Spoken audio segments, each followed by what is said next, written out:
Саламатсыз ба? Сіздермен бірге Тайыр Нұрпейісов. Және бүгін біз функцияға байланысты есеп шығарамыз. Яғни, есептің берілгені келесі. Функцияның анықталу облысын табу керек. Функциямыз y-тен синус 4x бөлінген бөлімінде 4-тің x дәрежесі минус 2-нің x дәрежесі. Яғни, анықталу облысы дегеніміз не? Және оны қалай табады? Анықталу облысы дегеніміз ол x-тің барлық қабылдайтын мәні. Яғни мысалы бізде мынақта синус 4x. X бізде барлық мәнді қабылдай ала ма деген сұрақ туады. Мысалы бізде синус минус пи бөлінген 2 бар.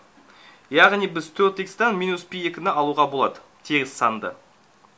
X-ке 0 берсек, онда синус 0 болады. Синус 0-дің да мәні бар.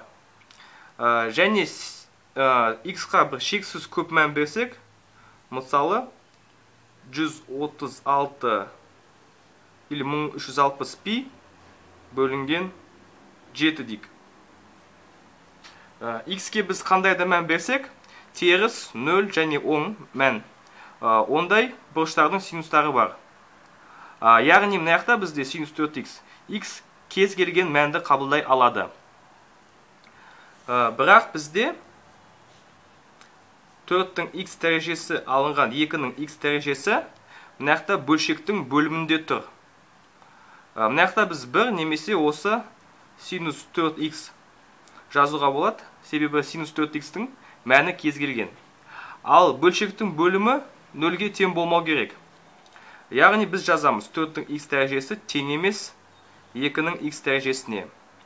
4 дегеніміз 2-нің квадраты, 2 дәреже өзара көбейтіледі, 2-нің 2x дәрежесі тең емес 2-нің x дәрежесіне.